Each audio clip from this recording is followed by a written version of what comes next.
The hull of a Russian naval vessel was purportedly penetrated by an angry walrus protecting her calf.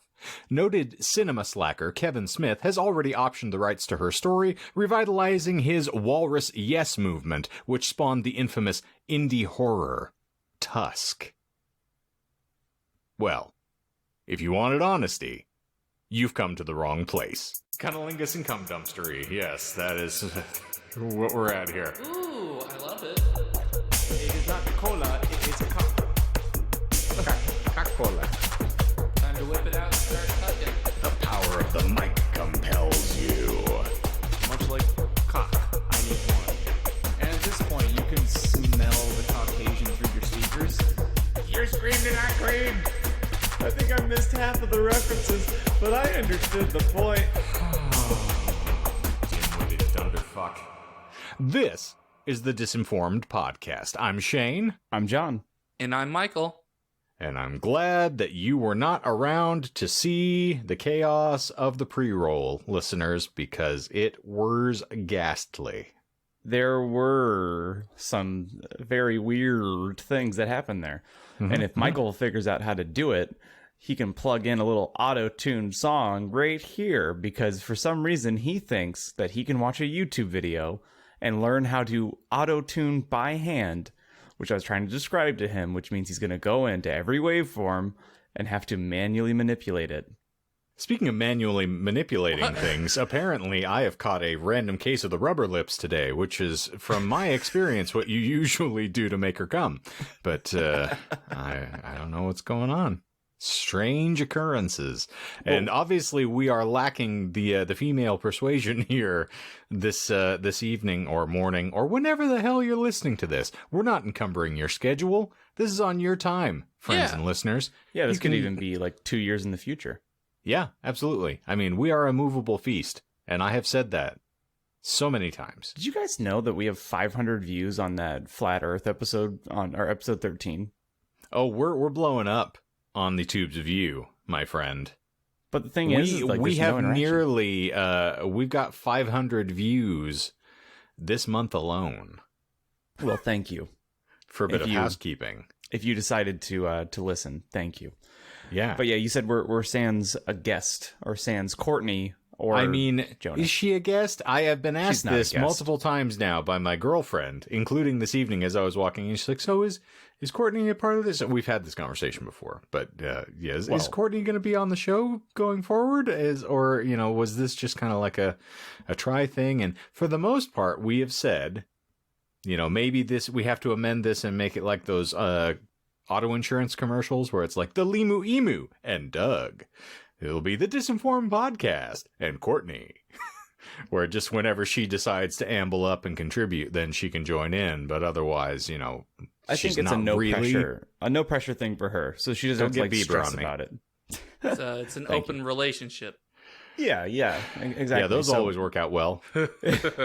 Yeah, of course they do. Why wouldn't they?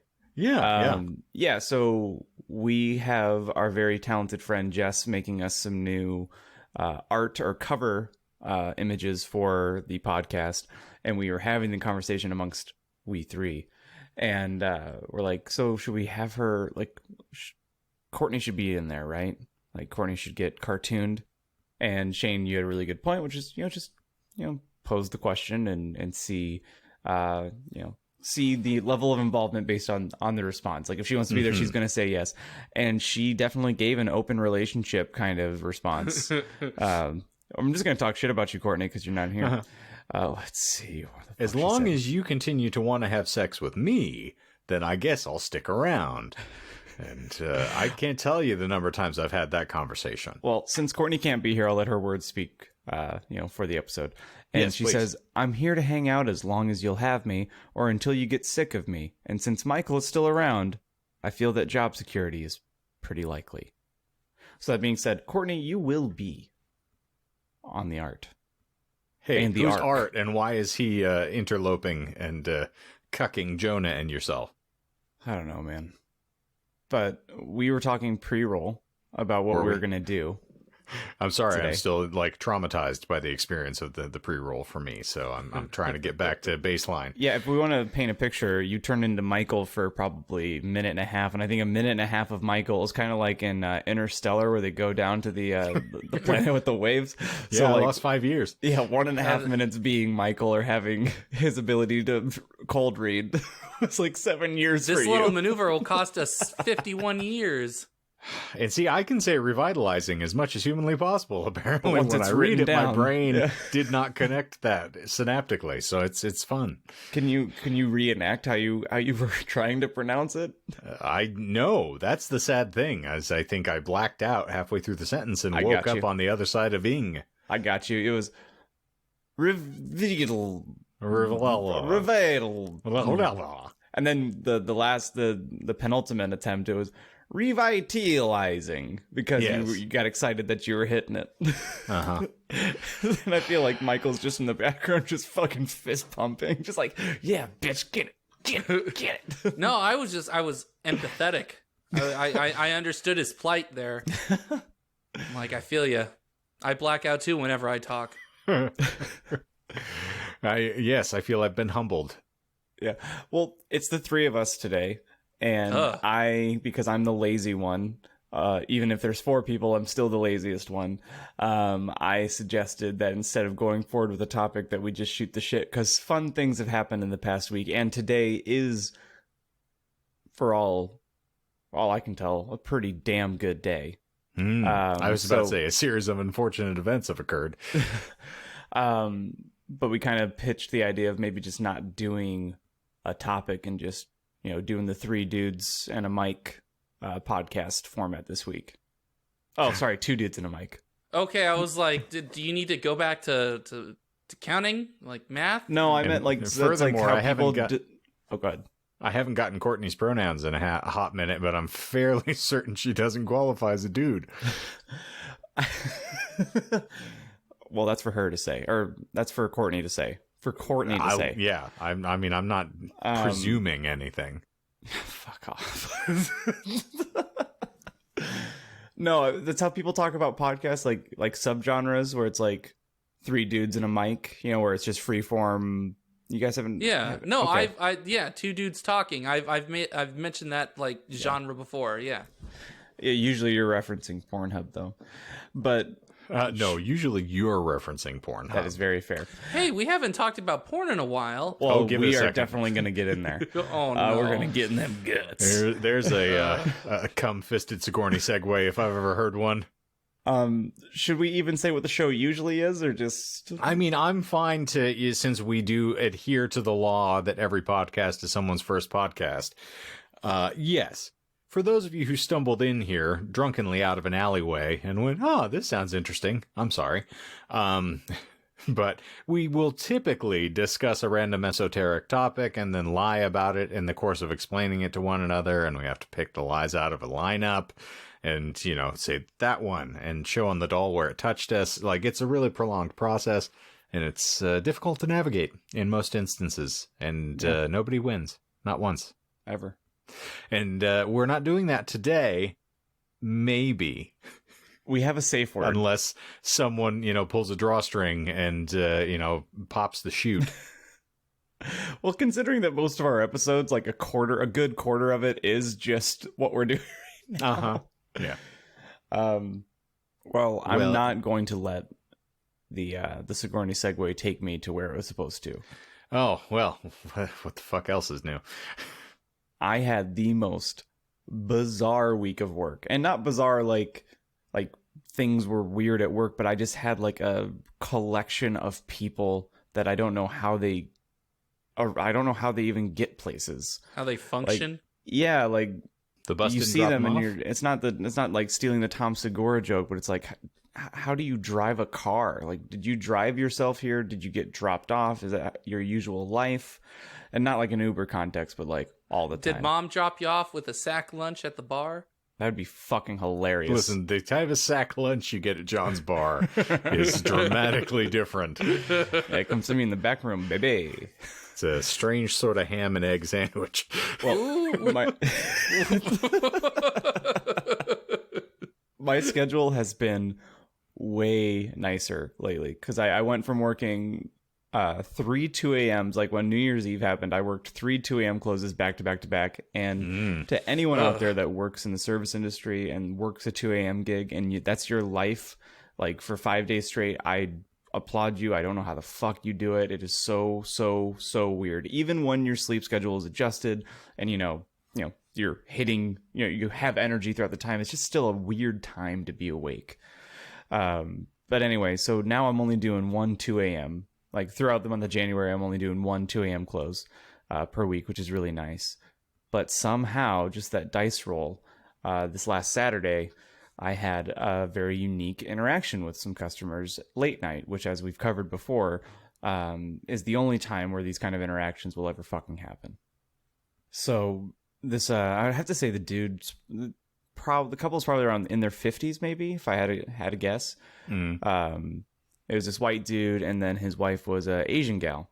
And that doesn't really have anything to do with the story. Just figured I'd paint the picture. So they sit down in the corner, and it's pretty slow at this time of night. It's probably past 11, maybe close to midnight. And they sit down, they order their drinks. They're nice enough. And I ask the traditional question, which is, you guys starting a tab, or what do you want to do? One and done, starting a tab? He goes, I'll start a tab. So he starts pulling out his credit card. This moment, she chimes in and she goes, don't you fucking let him pay. It's my turn. And I don't know about you guys, but I don't play that game. I'm from a big family, and for most of my, all my childhood memories, I just remember the credit card game, or the who gets the check game between my dad and my grandpa, or, so on and so forth. And it is some of the most immediately annoying shit. Like, it's a trigger for me, and I just fucking won't do it. And now that I work behind a bar, I don't respect it. And I play the quick draw policy. Whoever gets me a card first, that's who gets to pay. Because that's the one who cares the most.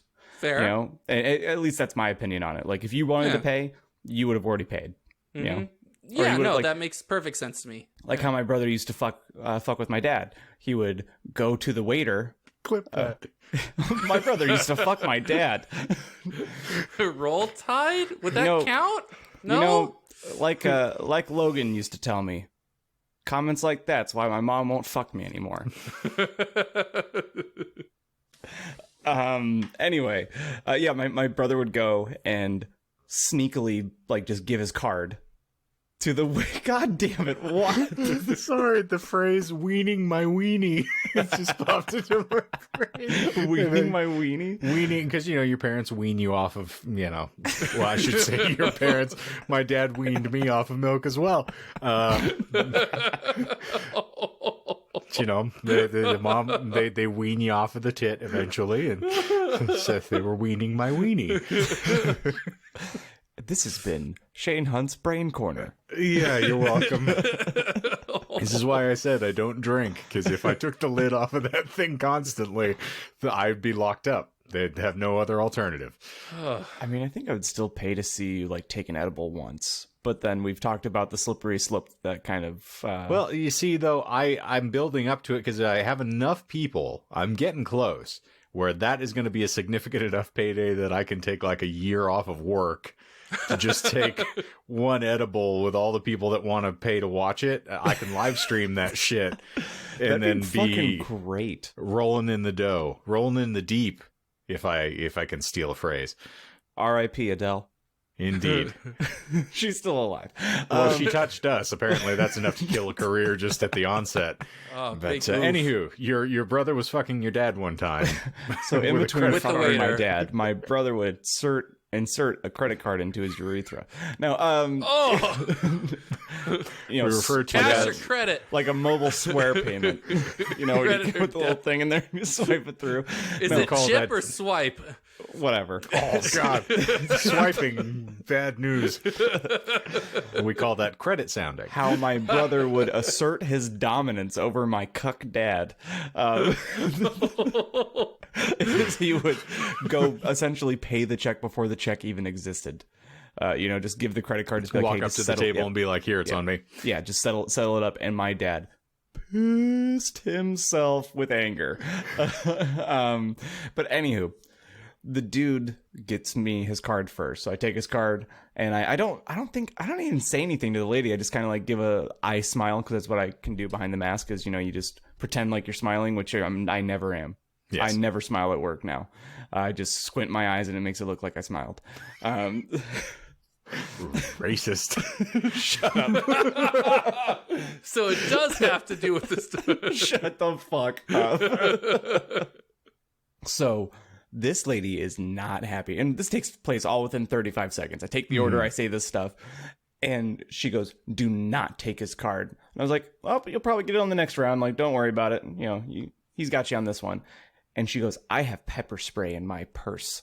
I was like, "Okay." She goes, "If you take his card, I will pepper spray you in the face."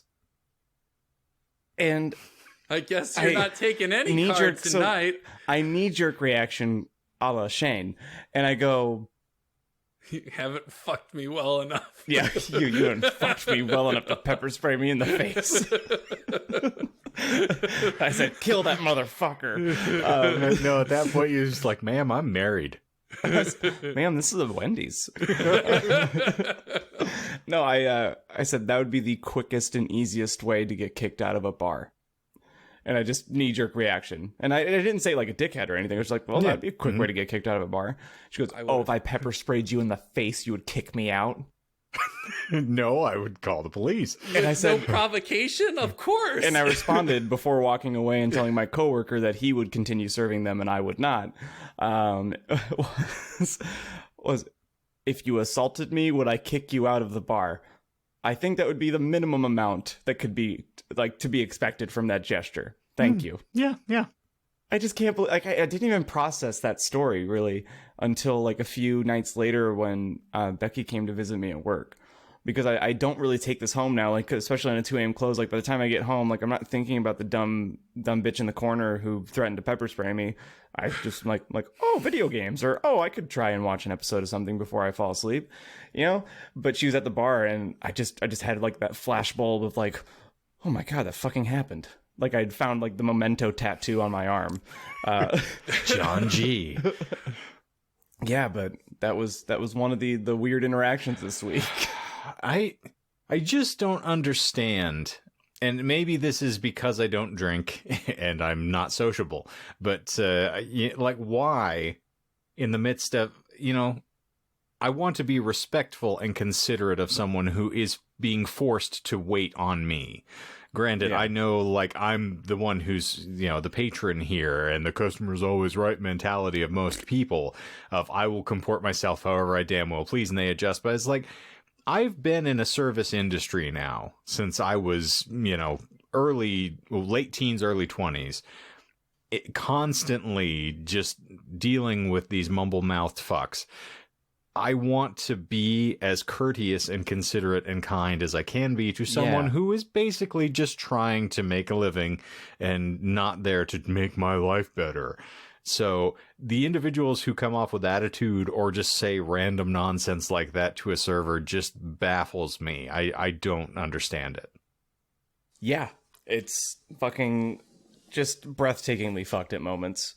And even like, especially in like the midst of a pandemic or, like the whole COVID stuff, like there's been a lot. High. Yeah, but there's been a lot more empathy, but I feel like it makes the opposite side of that coin even more severe. Like when you get the severe lack thereof, where it's just like, it almost gives you fucking whiplash from dealing with somebody who is like just painstakingly like overthanking you. And for the first time in your life, you're realizing that it's not an act. Like they are very thankful for, having somewhere to be and that place exists, whatever. Right. To go to the lack thereof, like, I'll fucking pepper spray you, little bitch. Right. Because I won't let you pay. Yeah. Sure. Yeah. It's the iceberg principle, right? Is anything that's showing above the water, you have to have at least that amount or greater underneath the water to support it, because it has to balance itself out. Makes sense. Same principle applies to people comporting themselves with dignity and respect, is that you have the same number of people, if not larger, being cunts. Yeah. But I not to move on, too quickly. I have two other things that I want to talk about, but I don't know if I don't know if I should end on one, like if we should like sandwich, because Shane, Michael had some weird line of questioning for Shane, like a fucking deposition, that we were going to talk about. So I don't know if like maybe we're going to make a Shane sandwich here, and I'm just going to be the bread. Just weaning my weenie. Michael's fucking weaning his weenie too. Yeah. I like that Michael is always just sort of at the butt end of the joke, that we're always misrepresenting how he's dealing with the general public. This is the time. I think this is where the stroke's going to happen. You might need to have me. Call the police. What? Huh? Show me how to jets fart. Yeah, let me tie this together. Michael, when you and your girlfriend come visit me at work, thank you for being respectful human beings that I can actually flip off and not get in trouble for doing so. I appreciate that about you a lot. Yeah. Oh. And you get to see some of the maniacs from time to time. So yes, like the people that were right next to us that proceeded to pet my girlfriend's dog. No innuendo. It's actually a cat, but he's not a cat. He's not going to sit here and listen to you talk about your girlfriend like that. Yeah, but anyway, I go to the bathroom and I come back and there's like 3 people like standing next to her, one of which is petting her dog. Innuendo intended that time. And they were arm wrestling each other, and because they like tried going inside. Like I didn't know the whole story behind that. But they like apparently go in and then you tell them, hey, there's no real seating for 3 people. Wait until a table. They go in and they go outside to wait, and then 2 people, this chick and this dude, are arm wrestling, and then the other person starts attempting to hit on my girlfriend by asking her name while petting the dog, and she keeps talking about her dog. Yeah, so you got a pretty fucking awesome dog here. What's your name? Like Butch or something? Yeah, exactly. And she's like, oh, his name is Evan. No, I'm talking about your name. His name is Evan. Listen, bitch, what eye do I look in? And then they proceeded to like go inside and sit at the table, and then they arm wrestled each other and had like a competition about it. Destiny and I talked about it. We think that they're like a 3, like a love triangle. Oh my! Where two people are dating, and the other person is like sexually frustrated, but the woman is trying to include him. Oh my because God. When the big buff dude went off to the bathroom or something like that, they started arm wrestling. It was very weird. You fuck. 2 nights ago. Mate. So there's this guy that's been coming in. Sorry, I didn't mean to bring up some repressed memories. Man, #broken. Remember when I said flashbulb and I don't bring this shit home? Like, even if I think it's hilarious, you just fucking flashbulbed me. There's this dude who's been coming in for the past like 1 to 2 months, and he is a very, very large gentleman. And that's not me trying to be like, again, just painting pictures. Just a very, very big dude. Sizes. And he's bringing in a different girl every time, and it's just, he's a really nice guy. I feel super seen. Fucking nice guy. He's using it as a first date spot, and he fucking crushes it every time. Like he's picking up the whole bill. Like you can watch, like he's just dripping with swagger. And there's a difference. Dripping it. He's just dripping in pussy. Wait. I was going to say, did you start saying dripping in sweat and then change it to swagger? I mean, the exertion with all that swagger to be dripped might also cause sweat. Babe, I'm going to take you home. It fuck you so good. She's a bad bitch. Baby, I'm going to give you this dick once I find it. Oh, no. But anyway, he's super nice every time. It's always awesome to have him in there. And he shows up on Sunday. I'm getting excited, and I'm Shapiro now. It's Sunday night. I come up from the back room after eating my dinner, and in the far corner near the garage door, he's sitting there with 4 women, and I recognize at least 2 of them from dates that he's been on. And some of them don't necessarily look like they go out at night for free with people like him. Ouch. You said he was a really nice guy. He is a really nice guy. Yeah. What if that's all that matters? Just like Big Pun. He's not a playa. He just crushed a lot. We're not arguing whether or not he's a good guy or not. we're just observing. We're arguing whether he pays for pussy, and that's important to clarify. But my coworker's brain and I is just running a mile a minute because we do recognize some of these chicks, and one chick leaves, then another chick leaves, and all of a sudden we're wondering, like, did we just witness the escort version of The Bachelor? He's got a bidding war at the table. It's a silent auction, or a coction, if you will. Sorry, Felicity, I can't really afford you tonight if I'm also going to take home Diamond. So you're going to have to get the fuck out. Lexus, give me a minute. I don't know, for the love of me, why your parents decided to name you legally Used Diaper. But Used Diaper, you're out just on name alone. Weird flex, but okay. Instead of handing off a rose or something, he hands off their check to them when it's when it's their time to go. Hey, remember I said that I was picking up the whole bill? Well, you drank more of that mead than she did. And that's a very fine mead that you're not drinking, Chastity. I'd like to call your attention to stage 5. We have Chastity.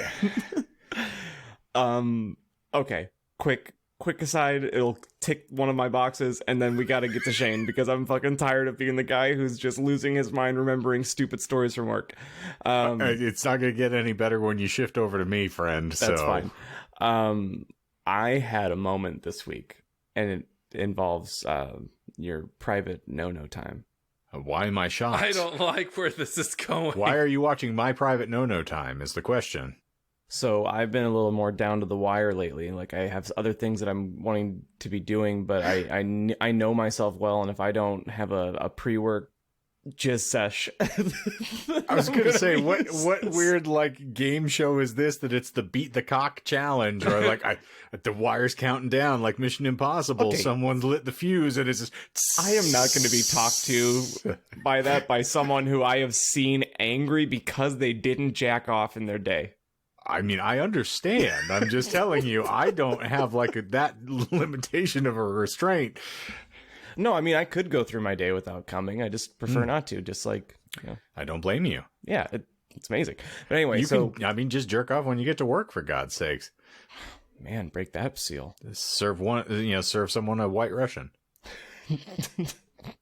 I actually, stern point of fact, I do serve a White Russian every night. He's I'm one of sure our regulars. You do. Yes, and no Kahlua. I thought you said they were out of Kahlua. Oh, I improvised. Wink. Thank you for the joke, Michael. Why does this taste like asparagus? Tastes like piss and flies. This shit tastes like piss and flies. Which, by the way, the Movies pop-up is in February at Van Buren. We going. But I've been kind of in a time crunch lately. Like I was trying to say there. So I don't go, like, I like to try and like relax when I find stuff to jack it to. So like I'll take my sweet time, I'll browse some pictures, like I'll see if maybe there's a new model that I haven't discovered. You know, your next favorite thing is always around the next, click of the mouse. And you're taking your laptop with you to the bathroom? I was speaking just, off the cuff. No. Oh, I thought we established that he does. Shut up, Michael. There was a previous... I said it on the Squatty Potty, and I have a trajectory. So are you guys familiar with compilation videos? I'm not familiar with it, but... Are you familiar? It makes sense, but I don't want to say yes. It's essentially just a greatest hits of a girl getting gooped on. Getting that goop. What about the ass? Why don't we deal with the ass here? So I saw should I say artist or model? I mean, whatever you want to swing, my friend. I saw a thumbnail pop up of an actress. A wactress. She's a fuck picture actress, and it was her like greatest hits, and I was like, bet like this will make it like 30 seconds or less, which is about 5 seconds more than usual. And I start doing my business. The content is great. I would have paid for it, but instead I got it for free on Pornhub. And right as I hit the vinegar stroke point, like the point of no return, where there's no way that no matter what pops up on the screen next, I'm not coming. It got into a lane that I didn't expect it to, and I ended up finishing while watching her get pissed, like pee go into her mouth, and she drank it. And it was one of the most disgusting moments of my adult life that I can think of. And the moment that I was done, like everyone has, I was like, I don't think I'm a good person at all. It's that post-nut clarity. Like, it gets everyone. That actually is a real thing. Yeah. But I just needed to vent. I needed to share that with you guys because I felt like a fucking monster. It wasn't your proudest fab. And it was my proudest. It wasn't even close to my proudest fab. Like, do you have one? I actually don't want to know that story. I don't. All right, homework assignment, guys. We are now a sex-positive podcast. And all we're going to talk about every episode is our best sexual experiences. Okay. Come back next week to hear about the time that Michael did pot. That was a sexual experience with the cops. It's very important. But anyway. Officer, the cuffs are hurting me, but not good enough. I guess I was kind of bringing that up to ask if Shane has ever had a similar experience, or Michael, but Michael don't fuck. You've already heard mine. I've talked about the distended anus that, approached me. That I had to fight and grapple with, like, Clash of the Titans. And Michael's just got a blank expression as always, so just apparently I need to rehash the story. Oh, no, I was more thinking about my own. I've already told my awkward sex stories, so... I mean, they're not really awkward sex stories, Michael. They're reasons you didn't have sex again. They don't call me back? Well, you see, you were having a really good time, so you gave your phone to them so that they could put their number in, but you found out the next morning that there was a digit missing.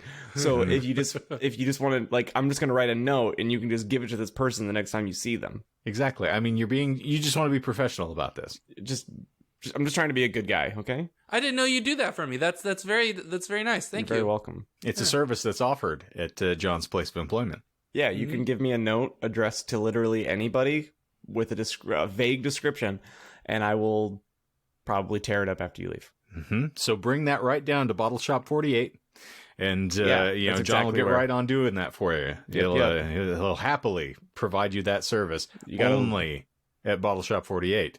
That is found in Fucksville, Arizona. Yep, that is in Arizona, and you heard it here first. Yeah, totally endorsed by and for them. And someone will vulcanize your tires while you wait. You will not need a tetanus shot after. I promise you that. No.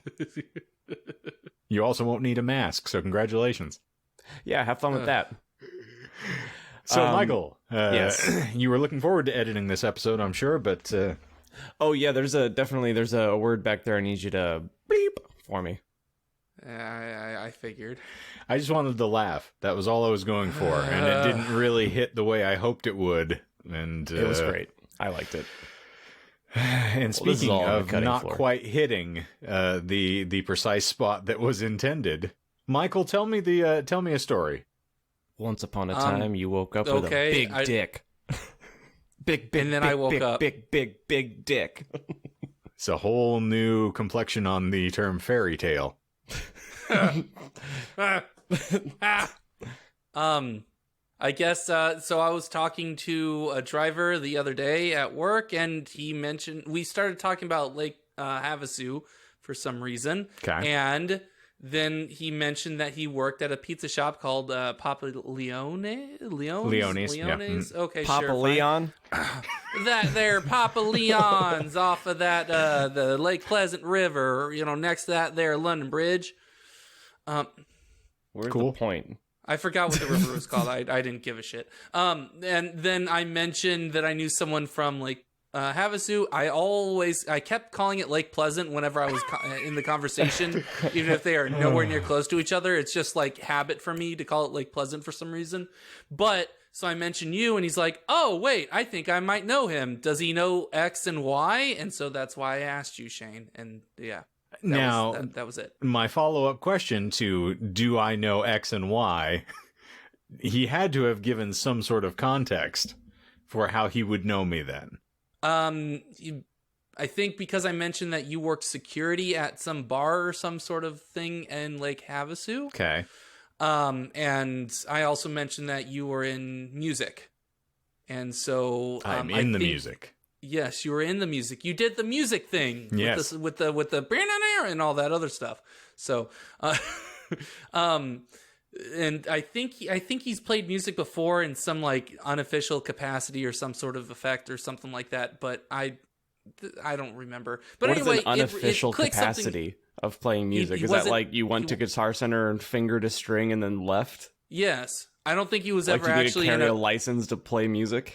I don't think he was ever in a band. I dabble in music. I own a kazoo. Wait. Yes, I for the love of God, yeah. please, play the kazoo for us. Yes. Wow. I don't know. You're not fucking a cat. Well, not with that attitude. You do and you'll clean it up. That's the only way Michael's gotten pussy in the last decade. They keep running too fast and they have claws. Retractable claws. MSG.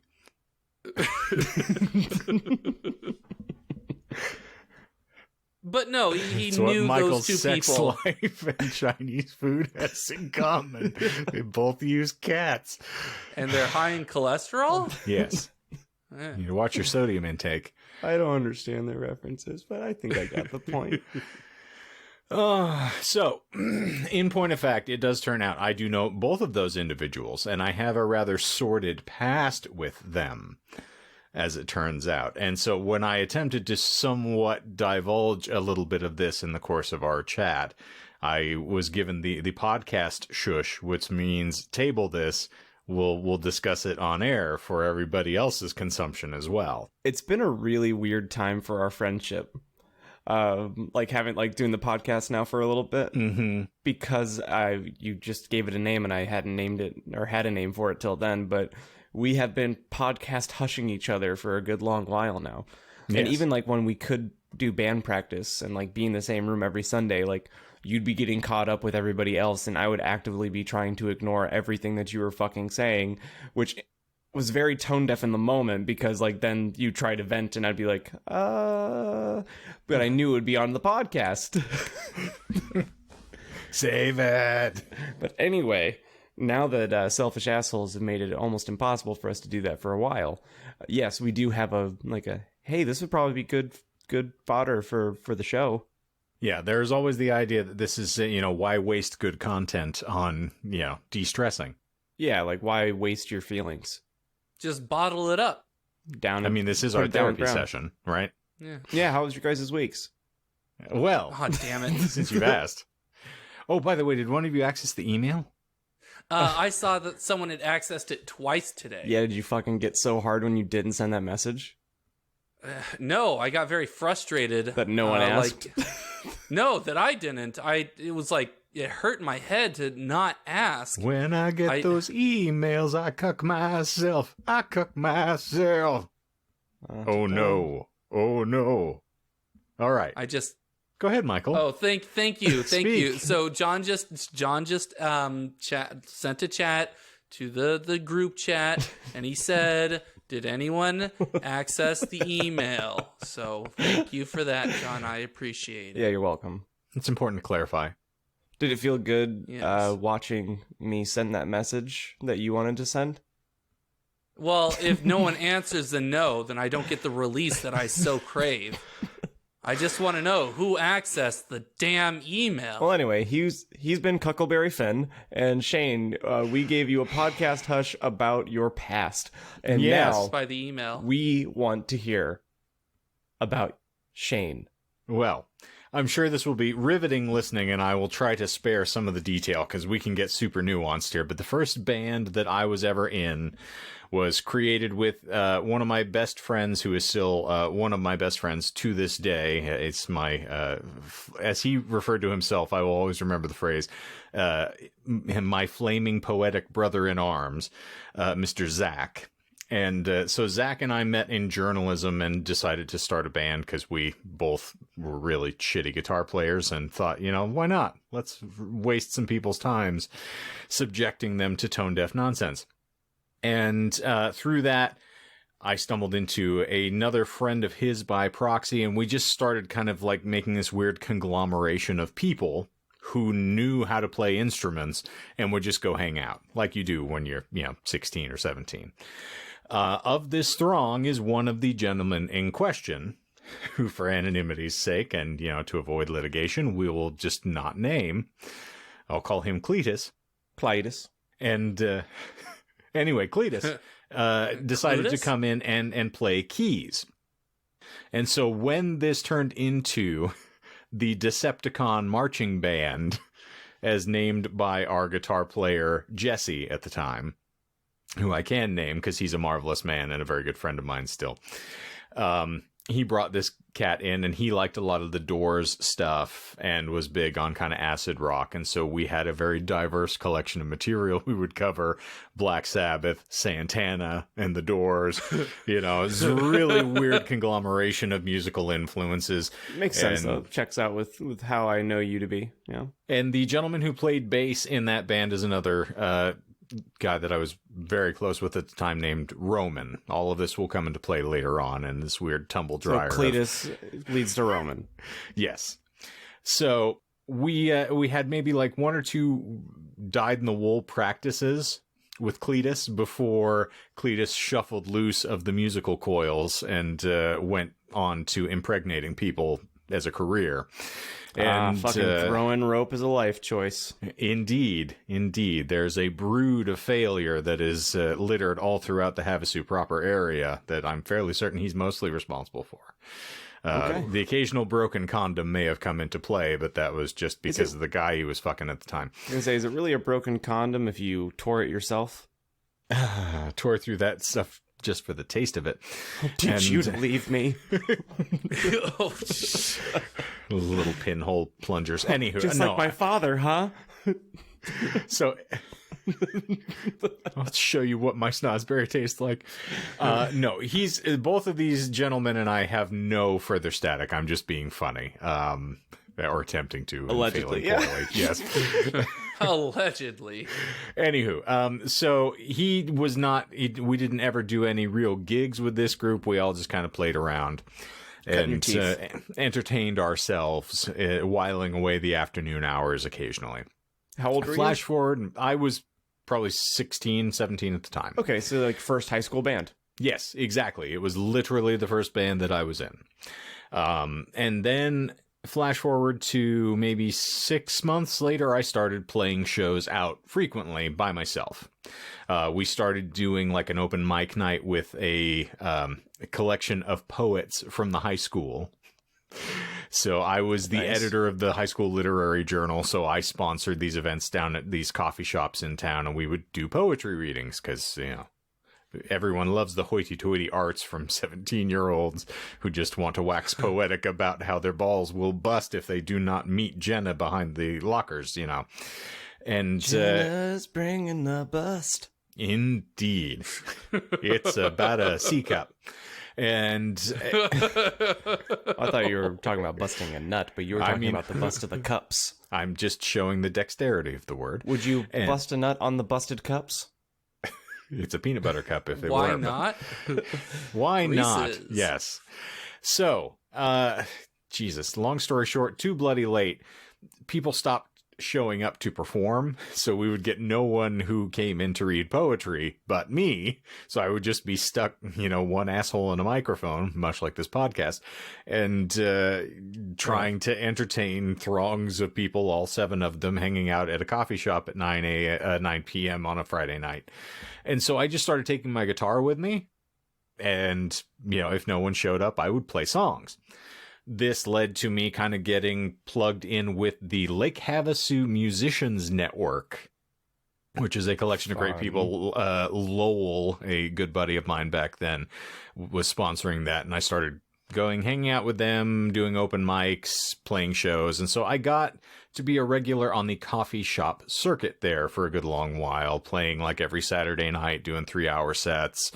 which as a high schooler was grand. This is where I got exposed to my first taste of coffee after having played in coffee shops for years.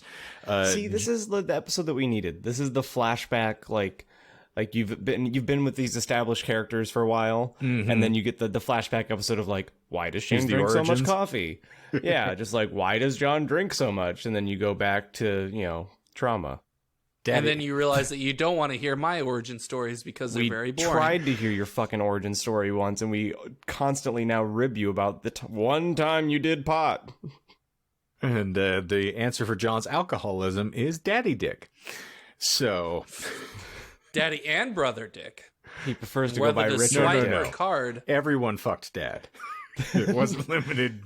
He wanted to sample all of the snack pack. It's jokes like that. It's the reason that my mama doesn't fuck me anymore. Well, she's still fucking me, so it's fine. She's tired from fucking my dad. Call back. So, Joel, who ran one of the coffee shops that I played at, they're called Java Rush, which is no longer there. It is defunct, but Joel's a fantastic man. He walked up to me at one point. I mean, I would leave the coffee shop with that smell like saturated in my clothing, which is the greatest thing if you love coffee, but if you don't drink it, it's just kind of one of those things you're like, that smells good. I love the smell of that, but I'm not going to drink it. Because you always get the bitter, disgusting coffee that they serve in like hotels where it's not intended for human consumption. It's just like a quick caffeine dump for somebody that you have to have. It was made like 24 hours ago, and it's just been sitting on the hot pot since. Yes. And it's like, somebody please drink it so I can refill it to last for the next week. The manager put a cigarette out in it. Tangentially related. That is how I feel about half the time about the smell of cigarette smoke now that I'm like done smoking cigarettes. Like I'll smell it at the bar or out and about, and some days I'll be like, oh fuck, that smells so fucking good.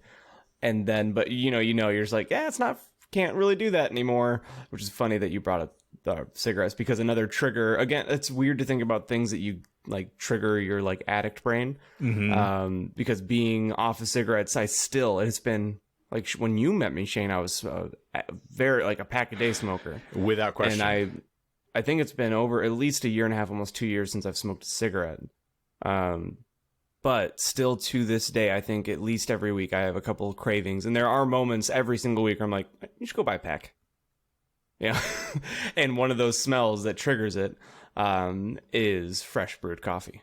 Doesn't matter if it's good or bad coffee, because I loved the pairing of coffee and cigarettes.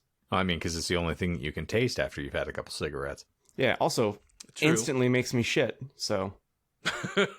True on both counts. Yeah. So I on days where it's hard to pass a brown, it really is tempting to go get a pack of smokes. Just have a vicious shit.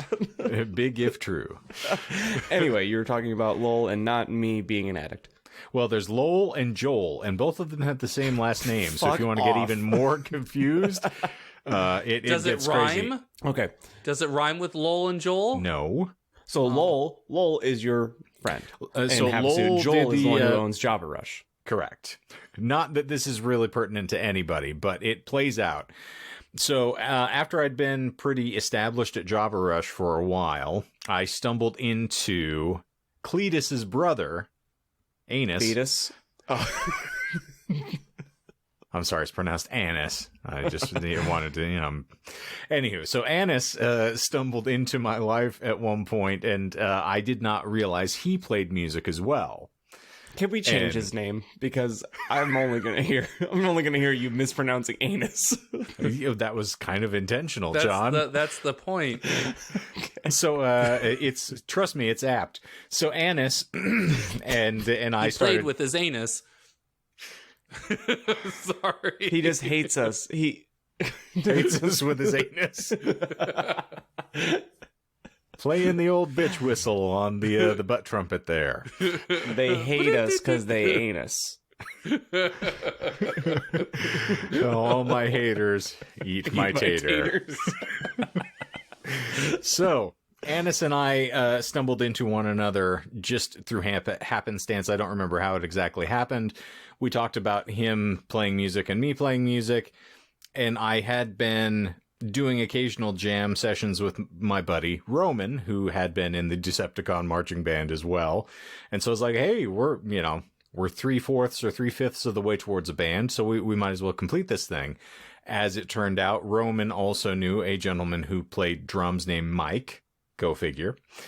And there are a lot of us. So we started a band, which we would later name Clerisy, which is, it was the word of the day on dictionary.com when Anus was checking it out. And he truly, see, it's a good name. That's a good reason for a name. I like it. It's. Mm-hmm. I'm sure the podcast or interview tactic exists already, but I would be fascinated to know why every band chose their name.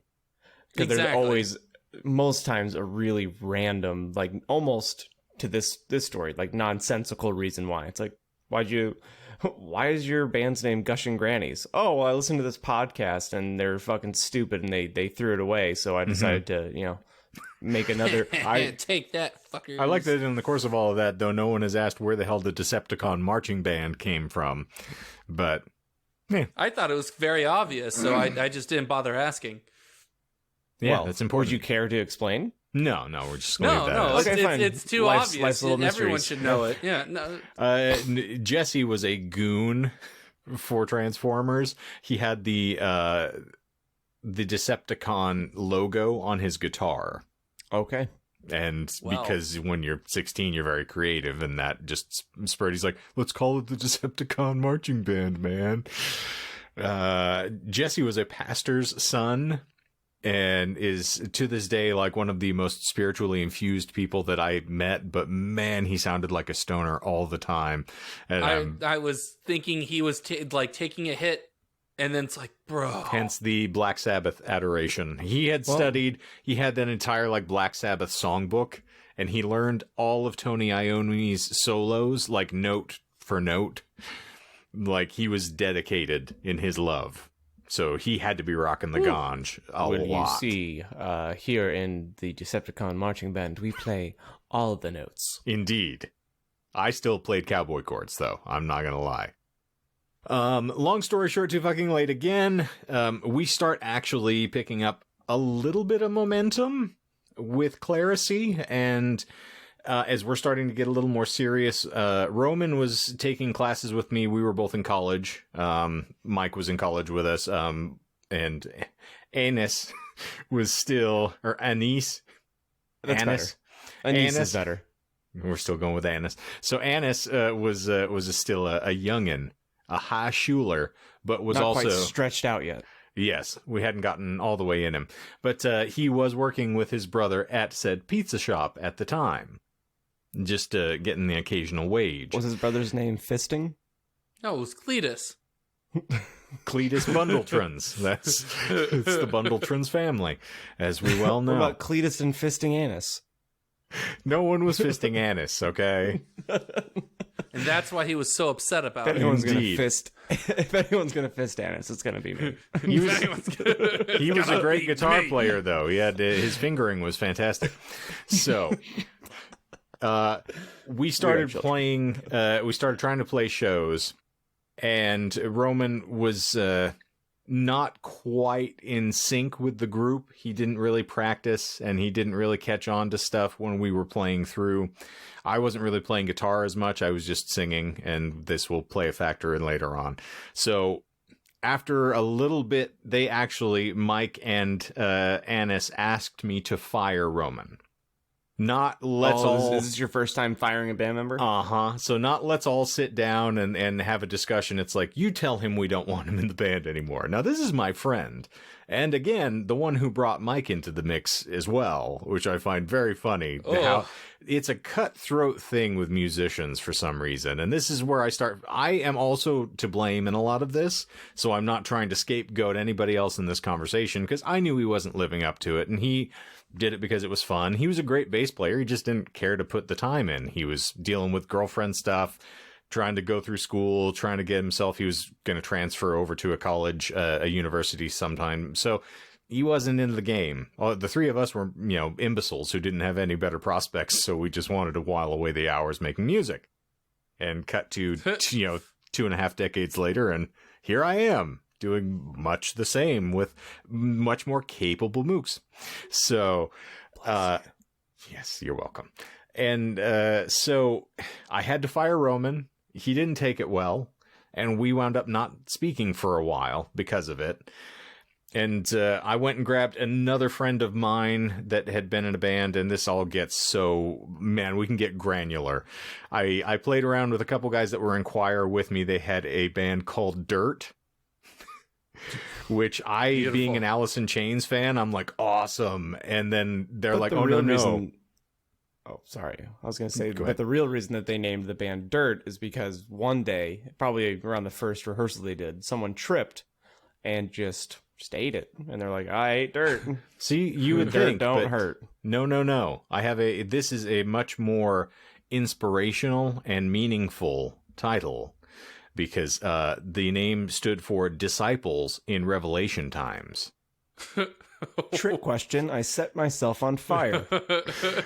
So what's funny is the guitar player in this band is named, and he will not mind being outed here, his name is Adam Michaels, and was an absolutely phenomenal vocalist, great guitar player, and he went on to found his own band later on, and naturally I'm going to completely just lose whatever the hell their name was. But their claim to fame was they are featured in the closing credits on Resident Evil 2 or 3. Wait, and the movie. Oh, I was like the film. So and Mila Jovovich specifically chose them to put them on the soundtrack. They're the closing song, like they like when it goes as to the black? credits are playing. They're on there, and it can't be 2 because 2 is wasn't it the End of Heartache? Sorry, from Killswitch. Because I remember Resident Evil Apocalypse coming out, and I was just at the point, like that was a badass movie. Like I snuck in to see that movie. So they were called Searchlight, and they it was the closing credits for Resident Evil Extinction. Nice. Yeah. So I'm gonna look that up right now as you talk. It's a fun song actually because it's about the Resident Evil games and really cool song. And the album they released it on was really fantastic as well. I caught them as they came through Phoenix on a tour. They opened for Kiss. What? On tour. So I'm not kidding. Awesome. Dude went on to actually have some bona fides, and he's in a band that plays like sort of butt rock and country music in Chicago currently. Right on. He's great. So he was the guitar player in this band with a couple other guys, Chase and Nick, and then this guy named Tony who played bass for them. And once Dirt fired Adam, I kind of stopped hanging out with those guys as much and eventually reconnected with Tony, who joined in as the bassist for Clerisy. We played a couple shows, including one where we had the radio station down in Havasu in front of Java Rush, and I have photos of us playing this, glorious gig at the coffee shop in Lake Havasu. That's the big time, right? Which you should share so that Courtney can put that on the Grum. I will see if I can dress. I mean, I have physical photographs in a box somewhere. I mean, okay. I'll see if I can find the digitized one because it's been a hot minute. That would have been around 2001, 2002, I think. Oh, wow. Okay. So here's a weird bit of housekeeping. So Anus is the one who got me into the Pixies. I did not like the Pixies the first time we played them. I hated doing the song, but we did renditions of Here Comes Your Man, because it's the popular song everybody knew, and random nonsense. He was really big into Radiohead as well, and he would throw me like Kid A and want me to listen to that. So we did a song off that called You and Whose Army. Really weird esoteric stuff. So the rest of the band kind of had a different vibe than I did, and I have kind of perpetually been the pop rock kid who likes the catchy, uplifting stuff, and all of them were big, like, detuned Radiohead, odd obscurist rock kind of feel. Right. And we started to kind of get crossways. The other thing was, and admittedly, I had a major inferiority complex at the time because I really wasn't a great guitar player. I'd probably only been playing for like a year and a half, 2 years at that time. So I knew chords, but I mean, I wasn't going to rock anything. Shredding. Yes. But I could sing, and that was really what my role was in the band. So one of the things that got everybody worked up is I wanted to write all the lyrics. That was kind of the whole point to me. I had read lyrics other people came up with, and I was like, nah. And, you know, that's a kind of a condescending, douchey thing to say. But also at the same time, like, I've held true to this a lot over my maturation as a human being, but also as a musician. It's like, if I'm going to sing a song, I kind of want to connect to it. So I'm very particular about stuff I cover. And subsequently, like, if you're going to write a song, I want to engage with it. And if you're going to make me sing nonsense, like, it's going to kind of remove me from having any passion about it. No, absolutely. It makes sense. Yeah. I mean, it's your part. You should have, the first and final say on the lyrics because it's your part. See, you would say that. So then the rest of the group took offense to that as, me wanting to control everything and not caring for any of their contributions and just saying nobody else writes lyrics but me is like I'm a prima donna. And I understand where the perspective comes from. And so after we'd done this, we were having conversations with Joel, who ran Java Rush, who consequently his uncle owned tour buses and provided the buses for a lot of musical acts that were going on tour at the time. And so we were going to do like a multi-city quick tour with the band to try to pick up enough money to record a demo. That was kind of the run. And we were getting a decent bit of buzz for Havasu, for God's sakes. And so that was the plan. A couple weeks before we were really trying to brace for this, I got a phone call at like 9:00 at night from the three guys in the band who then proceeded to tell me I was not welcome in the band anymore and they wanted to go in a different direction. And they felt that they have some really good songs musically, but, my lyrics and the vocals just weren't going to jive with what they wanted to do. So they were firing me over the phone, which of course is the classy maneuver. But when you're teenagers, you don't want to run the possibility of a guy twice your size beating the holy hell out of you because he's upset about, being kicked out of the band he started. And they said so they I wanted spooky songs. So when you gave them the lyrics to The Bones Are Their Money, and I don't understand why. Yeah, I really don't either. I mean, I pulled their hair up, but not out. They said, gospel ain't selling anymore. Give us something spooky. And I said that was a racial slur, and I refused to hear it. And so there was a parting of the ways. So long story short, too late in saying, yes, there's a pretty good reason that these individuals would probably say to your associate at the time that I was a dick, because we were in the process of breaking up a band, which is notorious, regardless of how close you are with somebody. If you've been fired from a band or you break a band up and you go pursue other projects, as some people like to say, it very difficult to keep it amicable until you have a little decompression period. And I didn't talk to those guys afterward. I really avoided them like the plague and was very bitter about it for a while. But it was a really great teachable moment for me that, you need to collaborate with people and share your feelings and not just put your foot down and say, no, fuck you. I'm the one who's coming up with this content, and you don't have any say in the matter. It's just, you live and learn, but I wasn't entirely fond of them either, and the music they went on to make afterwards in the band that they entitled Liam really just, caught the world by a storm and set everything on fire, and they're very famous today. Well, they are the reason that COVID-19 happened. As far as I'm concerned. But Michael, well, one, thank you for the flashback. This is where I was. This is who I am. I'm sure it was riveting. No, I liked it. I liked it from a perspective of being a musician, and then also from being a musician who has made lots of music at this point with you. Mm-hmm. And I will say that I am glad they kicked you out. Same. So that you had that teachable moment, because I was thinking it earlier on when you got up to the lyric section where I was like, there's so many times where I think you've been on the verge of telling me that my lyrics are bullshit, or like a lyric is bullshit. How dare you? And let me no, it's a positive thing, because you find very constructive ways of approaching distaste for something, or something that rubs you the wrong way musically. Like, as part of, like, if we're coworkers in this band together, like, when we do write songs from scratch or from halfway to finish, like, you're very good, and I guess you could say very good now, at meeting in the middle and being like, okay, well, take this part, I'll take this part. What about this? Do you think this works? You're really, really willing to try different angles, which I feel like if you didn't have that experience in your past, like now that we're doing the Marvel Origins, like you wouldn't be amenable like to that kind of like workmanship right now. Well, and also to your credit, though, the number of times that I think I may have disagreed or not had a good feeling about something you wrote are minuscule at best, if ever. And they've always been good calls. Yeah, it's not something that occurs frequently, but also it just...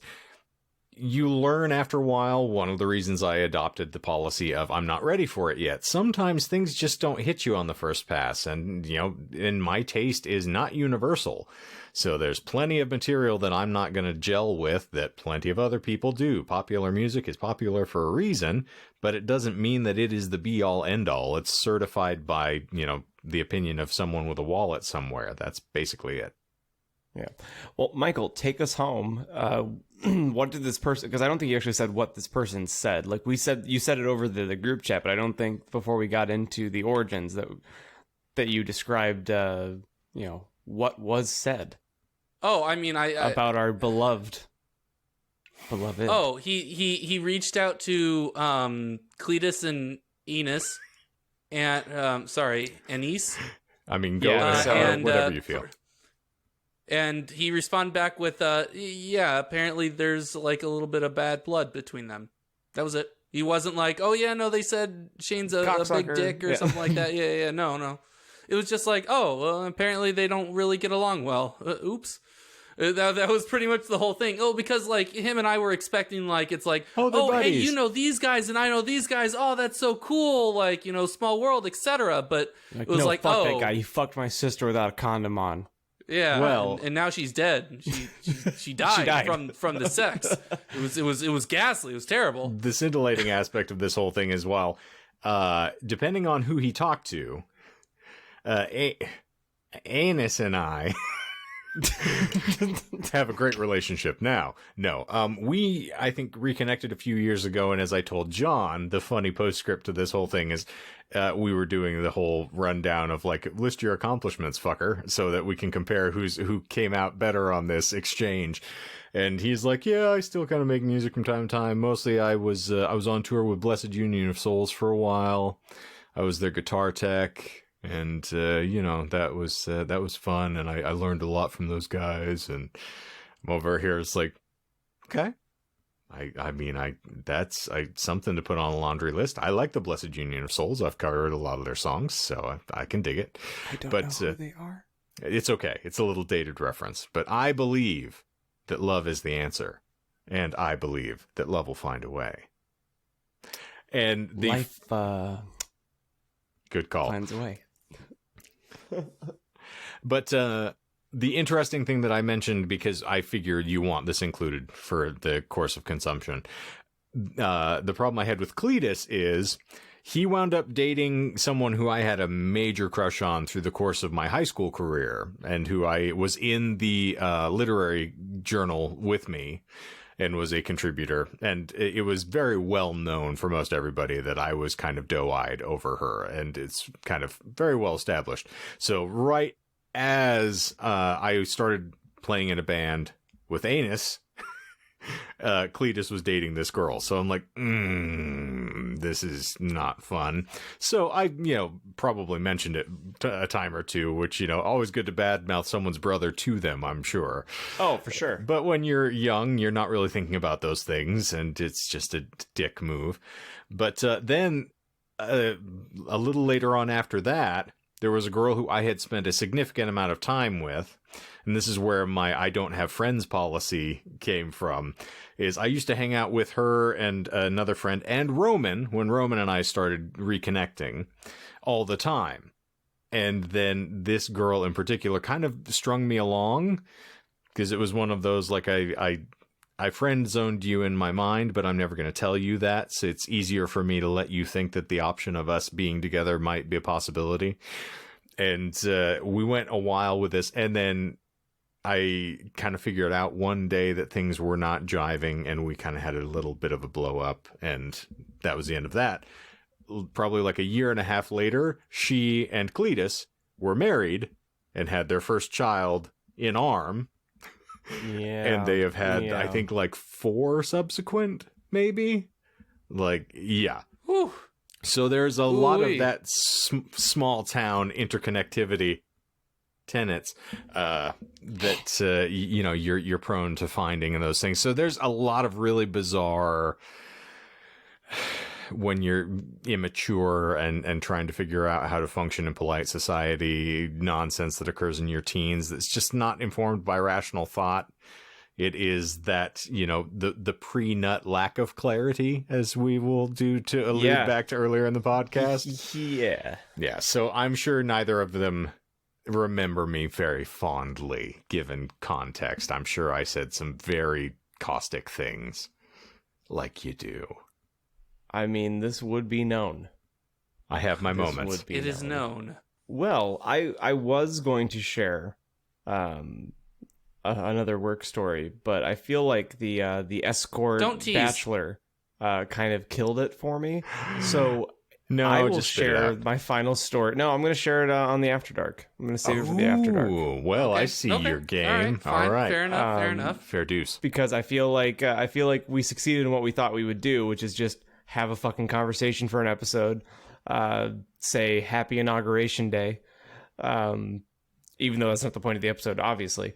But Happy Inauguration Day. That and have nothing to do with it. We are talking about severing ties to assholes, or anus. That is very fair. So. Yeah, there's this weird feeling in the pit of my stomach. It's like there's like bright lights, marching band music, but not from Decepticons. Taylor Swift? Is it hope? Is there hope in my... Is that what hope feels like? I thought you were talking about Taylor Swift. I think it's acid indigestion. You might need to... Yeah, you should take some Tums. Prilosec. Yeah. Well, in any event, thank you for sharing, Shane. And thanks for listening to my porn stories. Oh, wow. To you listeners out there. And to I listeners, forgot that you said that. Melissa, if you've made it this far, I am so sorry you had to hear about the pee-pee in the mouth holes. And the poo-poo. And the die-dies. And the jizz. Jizz? Jizz? Come. There we Did you say mouth cum? No, come. You got the poo-poo, the pee-pee, and the cum.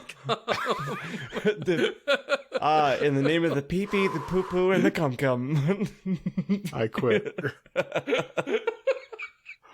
Oh, our pee-pee that is in poo-poo. Hallowed be thy cum. So thy sperm does run. I'm going to rethink a lot of, my feelings about Moana right now. What can I say except that you're welcome? No, you're cum. Well, what can I say but you're cum. You're cum. Come, you come, he, she, me, comes.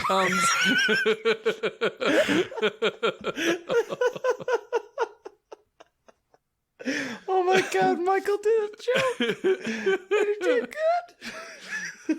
I just got to reference SpongeBob, apparently. Oh, should I share that picture on the After Dark too? SpongeBob comes?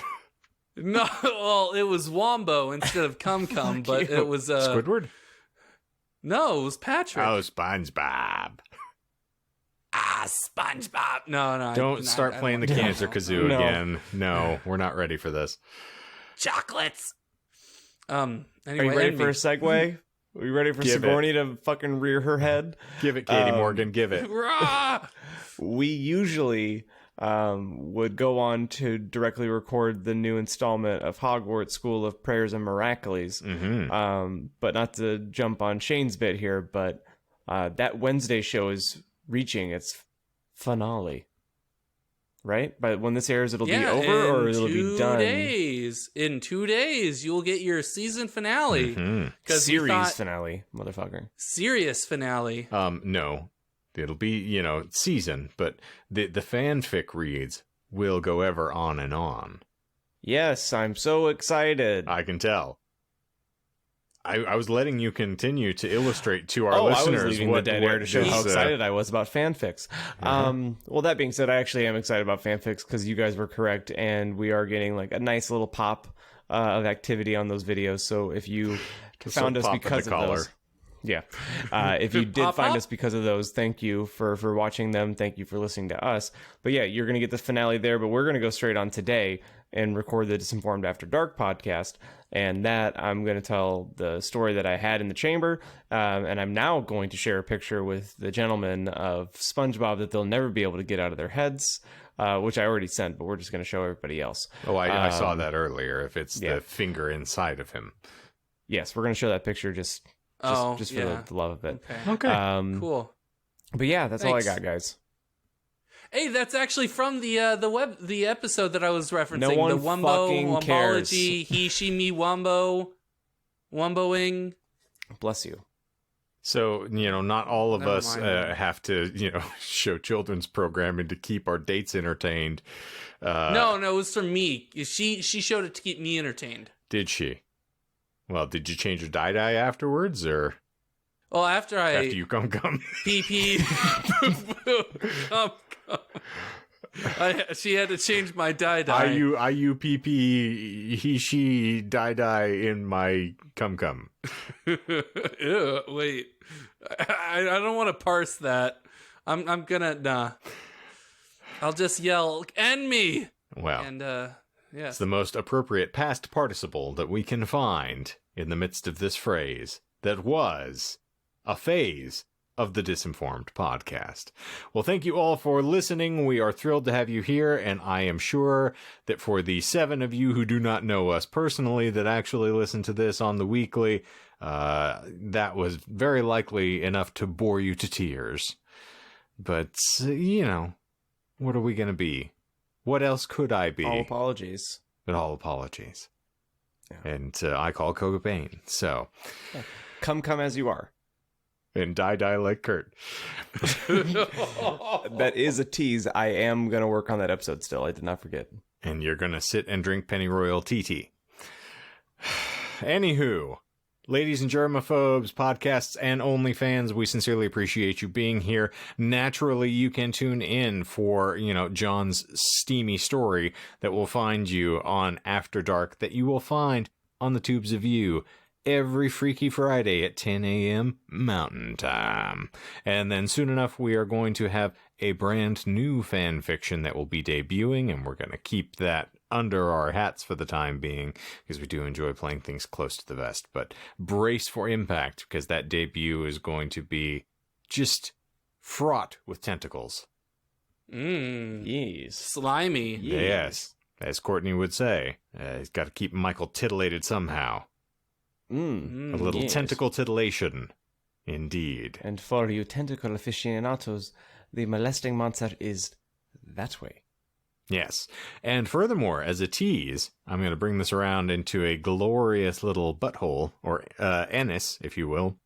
The talk of the walrus at the beginning of this episode brought me to the conclusion that I needed to delve a little deeper into a film that both John and I are very fond of.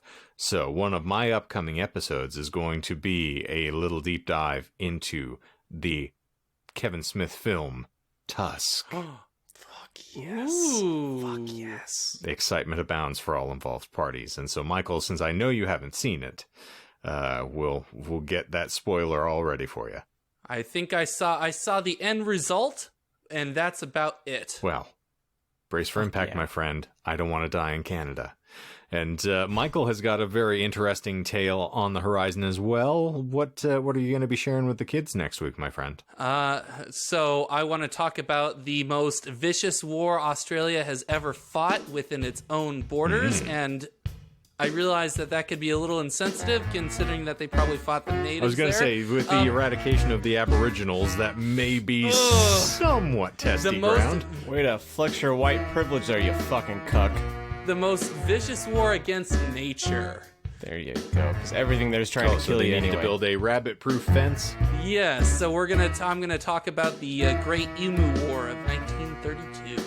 Right. And then next week, all goes according to plan. We should be hearing a little bit about a Velocipaster. Indeed. Yes. When our missing in action co-host Courtney returns to the fold. I feel like our discussions on Come-Come, Pee-Pee, and Poo-Poo might be a little bit less when we're in polite company. Nah. Probably, yes. Let's not kid ourselves, gentlemen. This is a podcast for children, by children, and inside children. But not on YouTube. Gonna come all ye faithful. Anus tested, anus approved. We're stepping on each other's jokes left and right today. It's a good Your thing. jokes are your left and right. All right, Autobot and me. So, we are going to say adieu to all of you fabulous folk out there. Thank you for listening for the Disinformed podcast this week. I'm Shane. I'm John. And I'm Michael. Rabbit. I usually say, and I'm Michael if there's no one, after me, but, I got all confused and I just... Yeah, what's in a name? And I'm Michael. There we go. Oh, jeez. So long and good night. So long and good night. Fuck you, Anus. You kind of sound a little constipated there. He is. He hasn't had a cigarette in years. So fucking... Tom Waits, calm down.